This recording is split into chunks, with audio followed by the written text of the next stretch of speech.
Nós vamos hoje na última mensagem da série Conquista.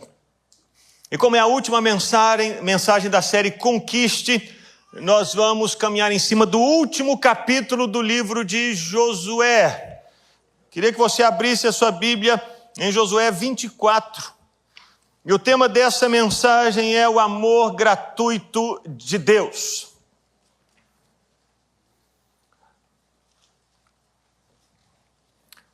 O que nós lemos em Josué 24? Eu vou resumir para você a história de Josué 24. As guerras já haviam acabado, já tinham acontecido, a terra já desfrutava de paz. As tribos de Israel já haviam se espalhado por todo o território que Deus havia dado para elas. Eles já estavam morando nas casas, eles já estavam plantando as vinhas, estavam comendo o fruto da oliveira, já estavam curtindo a vida naquela nova terra, a terra da promessa. Muitos anos já se haviam passado. Então, depois desses muitos anos na terra, depois desses muitos anos desfrutando a terra da promessa, a conquista que Deus lhes havia dado, Josué os convoca. O capítulo 24 é uma convocação de Josué para com essas pessoas.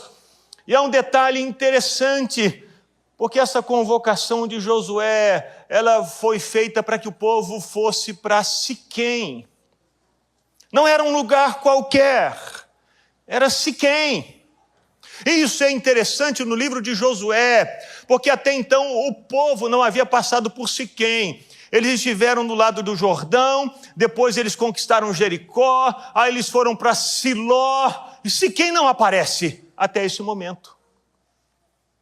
E eu tenho a certeza de que você é um estudioso da Bíblia, você não somente estudioso, mas se lembra de uma mensagem que preguei algumas semanas atrás, de algo que aconteceu em Siquém.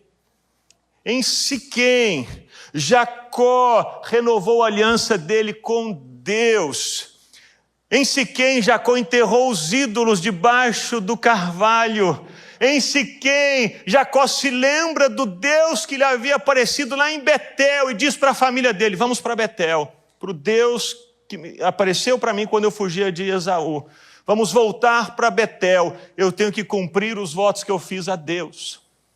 Portanto, Siquém é esse lugar para o povo de Israel.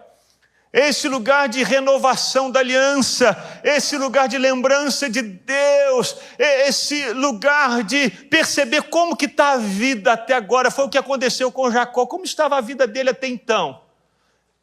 Não estava boa.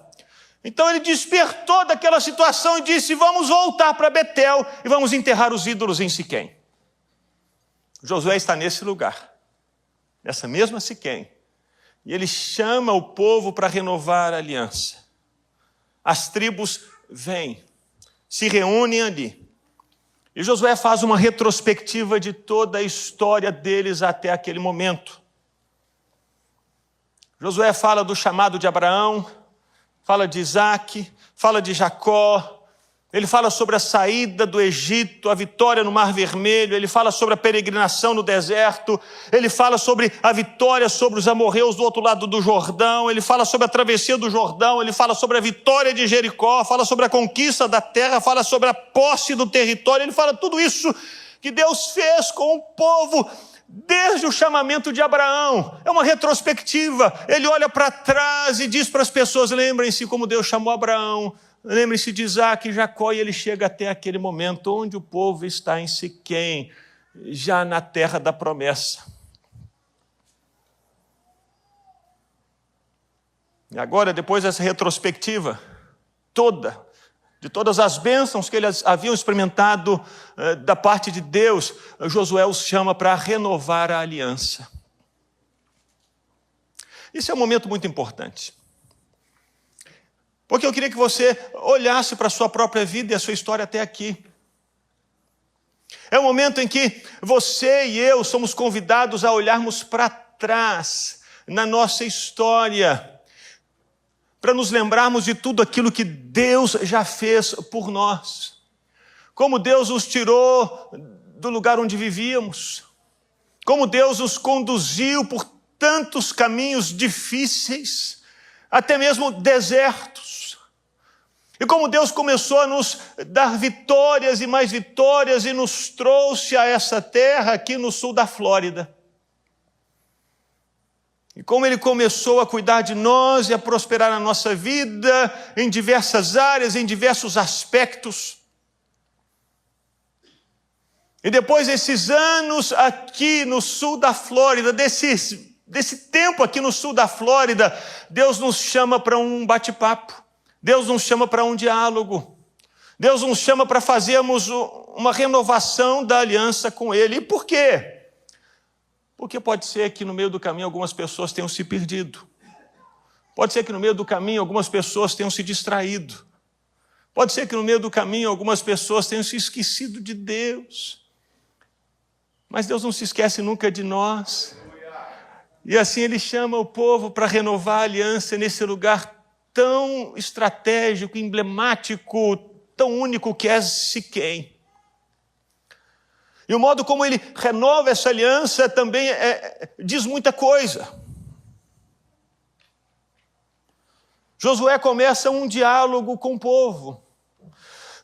Porque Deus não quer renovar a aliança por meio de uma imposição. Ele chama Josué para renovar a aliança com aquelas pessoas, e Josué começa um diálogo. É um diálogo muito, muito único. Enquanto eu li esse texto, eu me lembrava da conversa que eu já tive com o Benjamin quando ele queria se batizar. Nós estávamos lá no Rio Jordão, e se Deus quiser, ano que vem nós vamos lá para Israel, 2023. E o Benjamin falou: pai, eu quero batizar.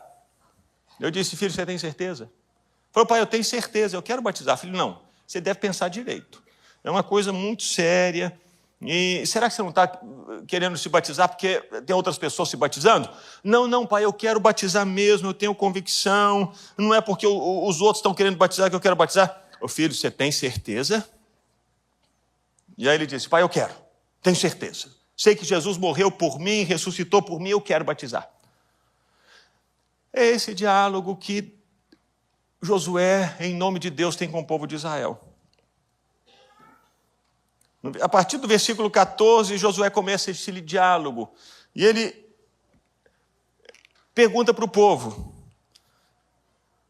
depois de tudo que vocês ouviram que Deus fez, vocês vão servir a Deus? Ou vão continuar servindo aos outros ídolos que vocês serviram no Egito e os pais de vocês serviram lá na Mesopotâmia? E o povo respondeu: nós vamos servir a Deus, porque foi Ele quem nos tirou do Egito e fez maravilhas na nossa vida. Aí Josué insiste: vocês não podem servir a Deus assim, Deus é santo, Deus é ciumento, Deus não vai aceitar que vocês continuem com a idolatria, não vai. E o povo responde: mas nós queremos servir o Senhor. E Josué então conclui dizendo assim: tudo bem, vocês são testemunhas contra vocês mesmos de que vão servir o Senhor, então façam o seguinte: joguem fora os ídolos e sirvam o Senhor. E o povo respondeu: nós vamos servir o Senhor. O que te chama a atenção nesse diálogo? O que me chama a atenção nessa conversa de Josué com o povo é que nessa altura da vida, nessa altura da jornada, o povo ainda tinha ídolos. Eles ainda tinham ídolos com eles. Deus os tirou do Egito, mesmo sabendo que eles carregavam ídolos. Deus os conduziu por todo o caminho no deserto, mesmo sabendo que eles carregavam ainda ídolos. Deus lutou por eles na terra prometida, mesmo sabendo que eles ainda carregavam ídolos. E é aqui agora, depois de anos que eles estão na terra da promessa, que Deus os faz saber que Ele, o Senhor, nunca esteve enganado em relação ao povo de Israel. Nunca. Deus sempre soube que em todo o trajeto, desde a saída do Egito, desde a travessia no deserto, ainda na conquista da terra de Canaã, havia gente que carregava outros ídolos. Deus sempre soube, agora Deus os faz saber. Eu já sabia, eu sei. E é aqui nesse momento que o povo sabe que Deus sabia que eles carregavam ídolos. E apesar disso, Deus decide renovar a aliança com eles. Mesmo sabendo do coração do povo, mesmo sabendo da idolatria deles, mesmo sabendo que eles não eram fiéis, mesmo sabendo que eles não eram leais, mesmo sabendo que eles não eram verdadeiros, mesmo sabendo que eles eram idólatras, Deus ainda assim os chama e diz: eu quero fazer uma aliança com vocês. E meus irmãos, isso fala muito sobre o caráter de Deus. Deus, o nosso Deus, é completamente diferente de todos os outros deuses que se colocam por aí. Os outros deuses sempre vão exigir de você, antes de tudo, uma atitude para que eles ajam. Deus é o oposto. Deus age primeiro. Aqui vemos escancaradamente o amor gratuito de Deus. E vemos que por amor, em primeiro lugar, Deus guerreia por nós. Olha o versículo 17 e 18. É o povo de Israel reconhecendo que eles só haviam chegado ali por causa de Deus. Eles respondem para Josué: nós sabemos, o Senhor é o nosso Deus. Ele é quem nos tirou a nós e aos nossos pais da terra do Egito, da casa da servidão. Ele é quem fez esses grandes sinais aos nossos olhos. Ele é quem nos guardou por todo o caminho em que andamos. Ele é quem nos guardou quando andamos entre todos os povos pelo meio dos quais passamos. O Senhor expulsou de diante de nós todas essas gentes, até o amorreu morador da terra. Também por causa disso nós serviremos o Senhor, Ele é o nosso Deus.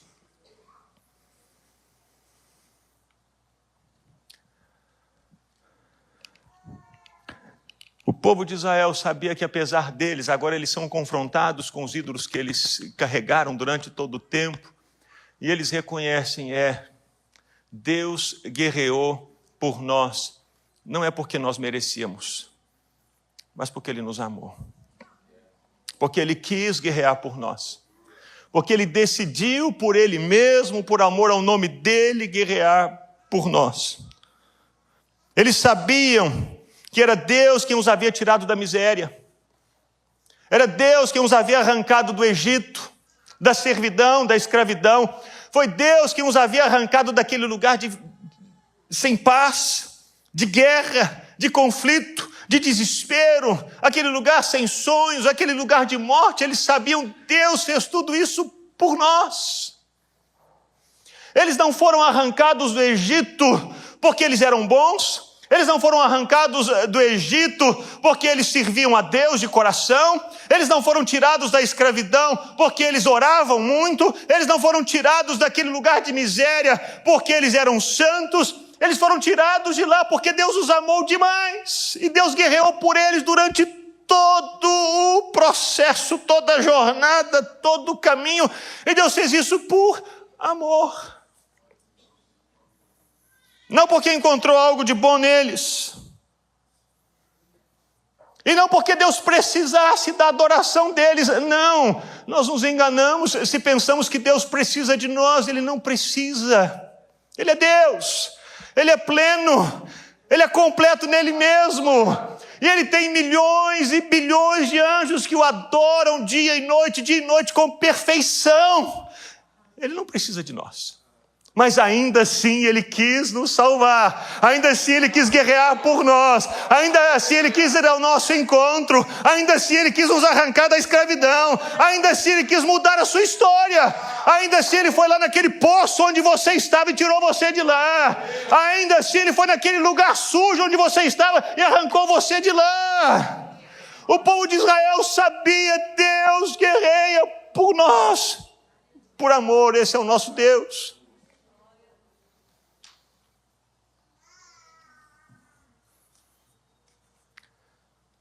E mesmo agindo assim por nós, com amor,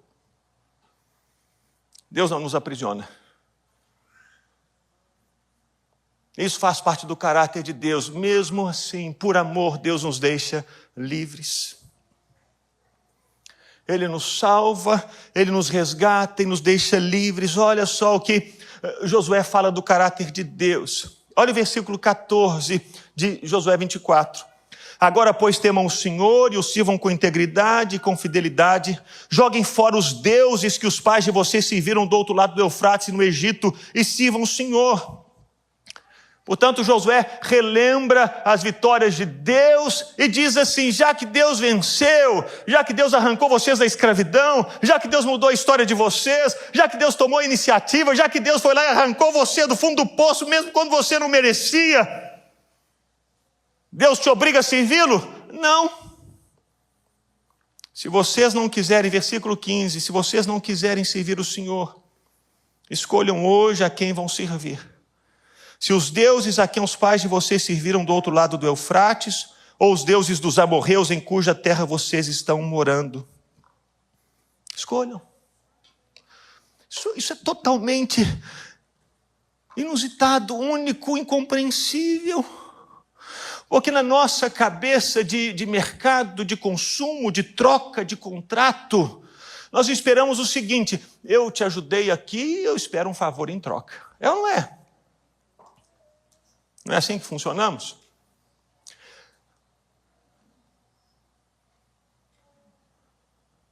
E ainda que falemos para o outro assim: não, deixa para lá, não preocupa não. Lá no fundinho do nosso coração a gente espera. Quando eu precisar, eu espero que ele esteja também, né, comigo. É assim que nós funcionamos.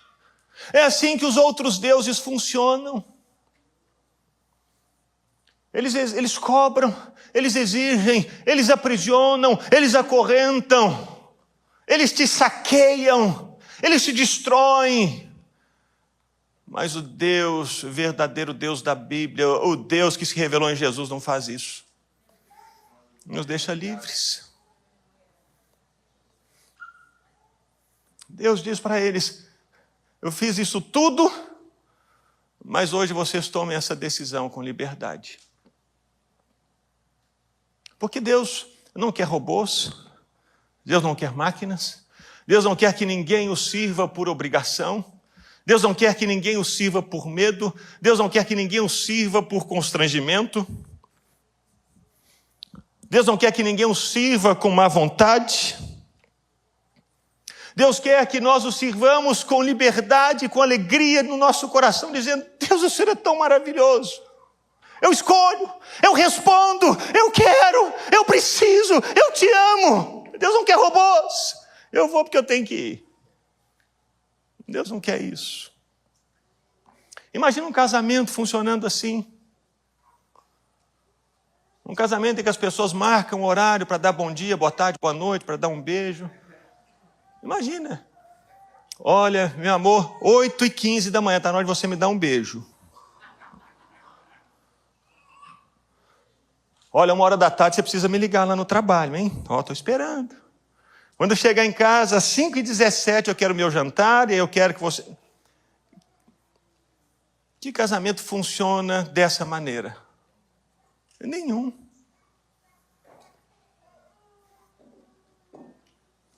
Nem mesmo o nosso relacionamento com Deus, meus irmãos. Não pode ser por pressão, de má vontade, com máquinas. Deus não quer isso. Jesus ilustrou isso de uma maneira tão clara na parábola do filho pródigo. Você se lembra da parábola do filho pródigo? O pai que havia conquistado tudo, e que havia dado tudo que ele havia conquistado e conseguido para o filho. Quando o filho quis sair de casa, o pai não segurou, o pai não prendeu, o pai não amarrou a perna dele na cama, o pai não xingou, o pai não ameaçou, o pai não fez nada disso. Porque o pai sabia: eu não posso ter o meu filho aqui, se meu filho não quer estar aqui. Por mais difícil que fosse para o pai, foi difícil. Foi difícil, sabemos que foi difícil, porque todas as tardes ele estava lá no portão da cidade esperando: ele vai voltar, ele vai voltar, ele vai voltar. Mas em nenhum momento ele ameaçou o filho, porque o filho queria ir. Em nenhum momento ele pressionou o filho que disse: eu quero ir embora. Em todo o tempo ele deu essa liberdade: filho, eu vou prendê-lo. É exatamente esse o amor de Deus por nós. Ele nos resgata, Ele nos salva, Ele nos muda, Ele nos transforma, Ele nos traz para Ele, Ele nos cobre de graça, mas Ele nos deixa livres. Livres para respondermos ou não. Percebe, Josué está conversando com o povo sobre o Deus que os está chamando para uma aliança, um relacionamento. Josué disse: olha, nós vamos renovar a aliança, eu quero apresentar, ou reapresentar, eu quero relembrar a vocês quem é esse Deus com quem vocês estão fazendo uma aliança. Esse Deus guerreia por vocês, mesmo sabendo que vocês não estão nem adorando outros deuses. Esse Deus, depois de salvar vocês, mudar vocês, deixa vocês livres, não aprisiona, não acusa, não acorrenta. Mas existe algo mais. Esse Deus, por amor, se revela a nós. Ele se revela. E como que Deus se revela? É o que lemos aqui no versículo 19 e 20. Deus se revela como Deus santo, Deus ciumento, Deus zeloso. Diz: vocês não poderão servir o Senhor porque Ele é santo. Deus zeloso, zeloso aqui significa ciumento, que não perdoará a transgressão e o pecado de vocês. Se abandonarem o Senhor e servirem deuses estranhos, Ele se voltará contra vocês e lhes fará mal e os destruirá depois de ter feito bem. Vocês têm certeza que vocês querem fazer aliança com o Senhor? Algumas pessoas podem dizer assim: mas como assim? Mas aí é pesado. Meu irmão, não é pesado. Não é pesado. Deus é claro. Ele não deixa aquelas letrinhas pequenas no contrato. Eu aprendi com meu pai que quando a gente vai ler um contrato, a parte que a gente precisa ler são aquelas pequenininhas ali. Eu falei: não, esquece as outras. Essa pequenininha aqui que é importante. E eles colocam exatamente pequeno para você ficar com preguiça de ler e não ler, e depois você acaba sofrendo as consequências por não ter lido as pequenas. Deus não faz isso. Não tem letra pequena. Deus diz: eu sou santo e eu sou ciumento. Você acha que isso é um absurdo? E Deus diz: olha, você quer entrar em aliança comigo, tem um relacionamento comigo, eu mudei você, mas estou deixando você livre, mas antes de você tomar a decisão, saiba que eu sou ciumento. Meus irmãos, isso é maravilhoso. Meu irmão, pensa comigo. Você casou com a sua esposa e tem cuidado dela e tem vivido essa graça dentro de casa, tem sido tão lindo, tudo tão maravilhoso. E aí num belo dia você chega do trabalho em casa e aí você abre a porta e sua esposa disse assim: meu bem, eu trouxe o Manuel para morar com a gente, ó. Que tal se nós vivemos um relacionamento a 3? Eu, você e o Manuel.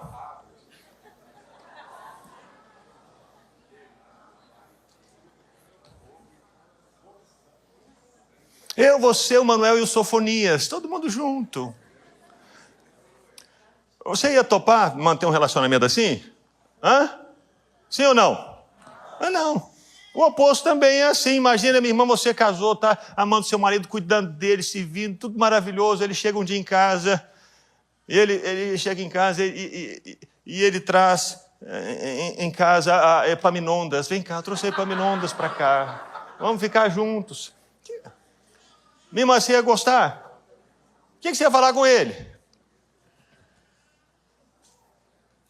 Agora, por que nós imaginamos que com Deus está tudo bem?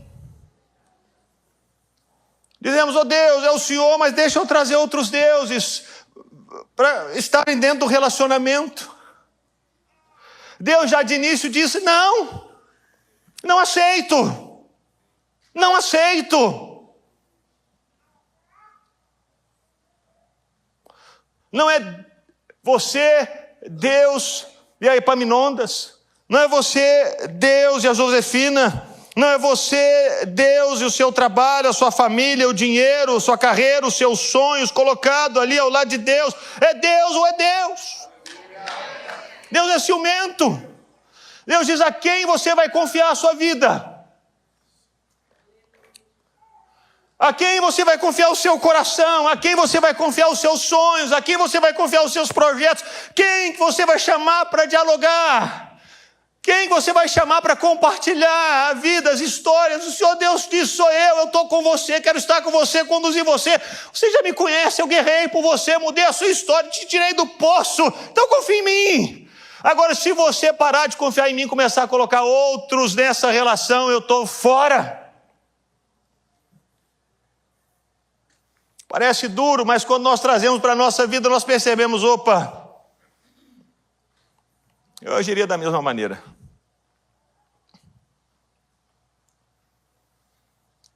É por amor que Deus se revela e diz, eu não posso compartilhar você com outro, porque esse outro vai destruir você, vai destruir o relacionamento. Não posso. Eu amo você demais para simplesmente fechar os meus olhos e dizer assim, tá, tudo bem. Você que ama o seu marido, fecharia os olhos e diria assim, eu amo demais meu marido, vou deixar aqui trazer essa confusão para dentro de casa? Deixaria? Se você ama o seu marido, você vai dizer assim, meu filho, o que está acontecendo? O sangue de Jesus tem poder, bota para fora esse pé, sai daqui, a casa é minha, sai agora! É ou não é? Lógico!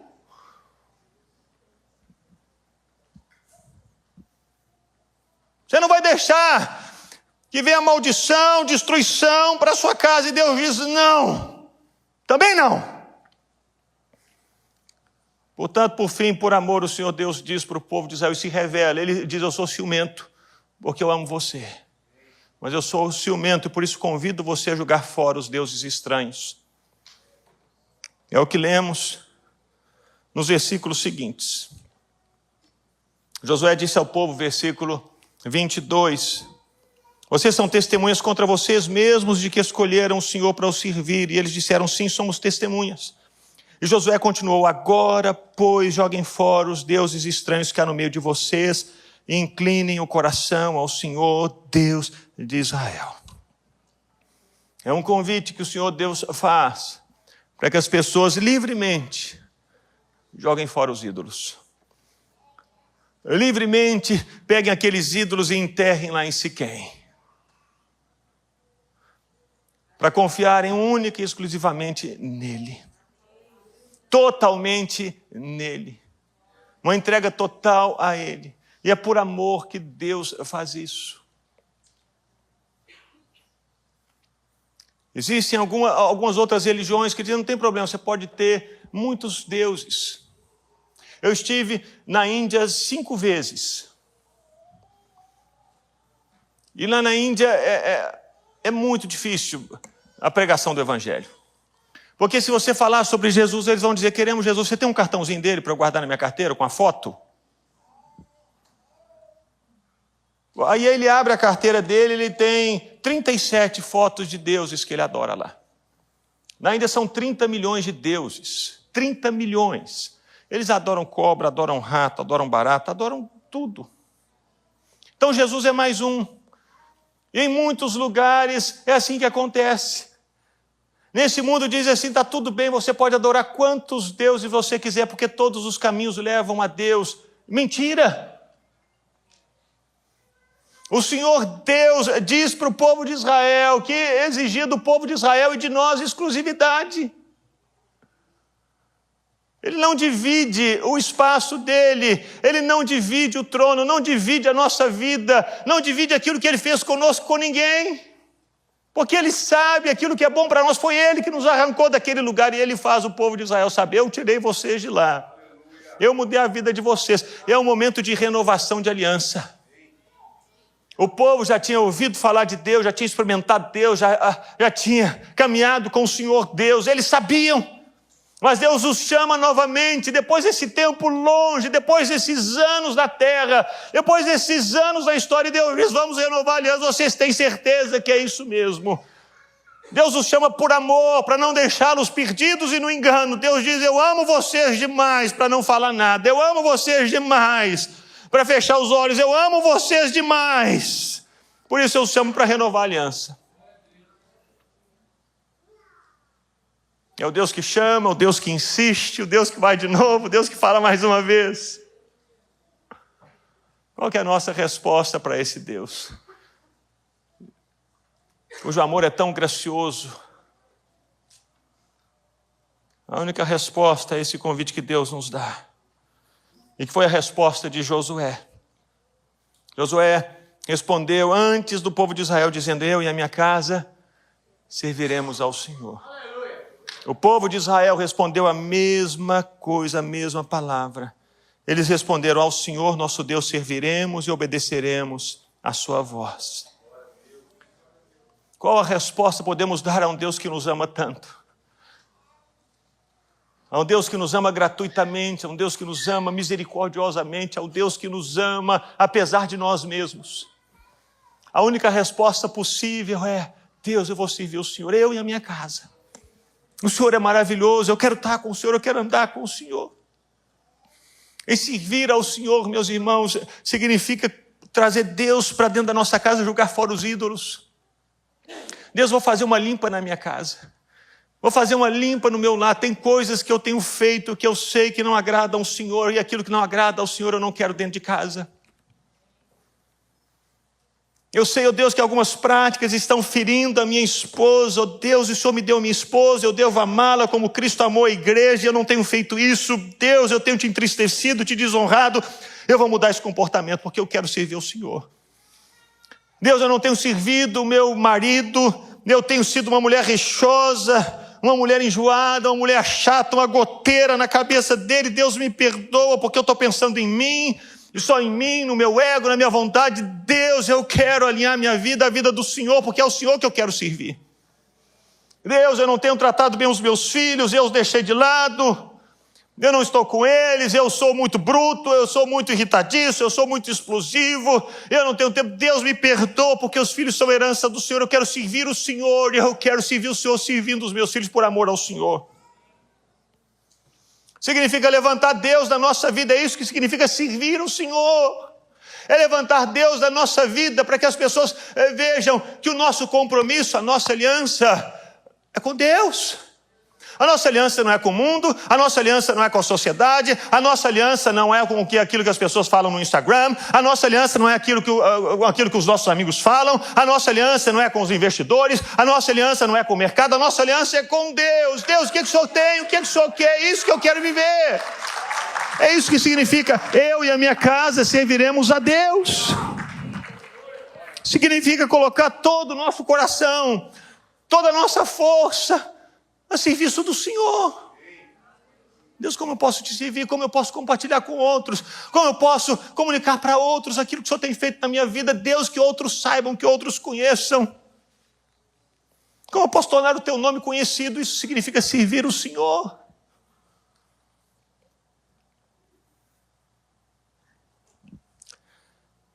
Jesus mostrou esse amor gratuito de Deus.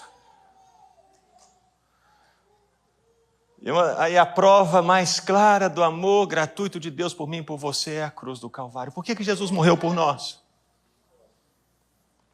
Porque nós éramos bons? Não, a Bíblia diz que Deus prova o seu amor para conosco pelo fato de ter Cristo morrido por nós, sendo nós ainda pecadores. Ele não morreu por nós quando éramos bons, quando éramos santos, quando éramos religiosos, quando éramos gente de oração. Não, ele morreu por nós quando éramos ainda pecadores. Deus nos amou. Dessa mesma maneira como ele fez com o povo de Israel, Deus os arrancou do Egito por amor. E depois que Jesus ressuscitou, ele se encontrou com os discípulos várias vezes. E numa dessas vezes ele se encontrou com Pedro, que estava no mar pescando, imaginando que tinha acabado tudo porque ele havia negado Jesus e não tinha mais chance para ele. Pedro não tinha entendido que lá atrás ele havia sido alcançado por causa do amor de Deus. Esse amor continuava valendo na vida dele mesmo depois. Pedro ainda estava naquela ideia de performance, de meritocracia diante de Deus. Pedro estava assim: acabou tudo, o que serve para mim é só ser pescador. E Jesus vai se encontrar com eles naquele mesmo mar, naquele mesmo Siquém, naquele mesmo lugar onde Pedro antes havia enterrado os ídolos da pescaria para seguir Jesus. Agora Pedro acha que não tem mais volta para Jesus e ele retorna para o Siquém. para viver a pescaria de novo. Jesus vai atrás de Pedro para renovar a aliança. E a pergunta de Jesus para Pedro é a pergunta de Jesus para mim e para você nessa noite. Você me ama? E é interessante que Jesus pergunta 3 vezes, como Josué perguntou 3 vezes para o povo. Você tem certeza? Aqui Jesus pergunta: Pedro, você me ama? Pedro, você me ama? Pedro, você me ama? Você acha que Jesus não sabia que Pedro era frágil, vaso quebrado? Sabia. Desde sempre soube. Mas ainda assim Jesus vai atrás de Pedro. E a palavra que Jesus traz para Pedro ao ouvir Pedro é: então apacenta os meus cordeiros. Cuida das minhas ovelhas. Cuida dos meus cordeiros. Me sirva, Pedro. Vem me servir, cuidando do rebanho, cuidando das pessoas. Mesmo chamado, a mesma palavra. E o Senhor te pergunta nessa noite: você me ama? Você me ama? Você me ama?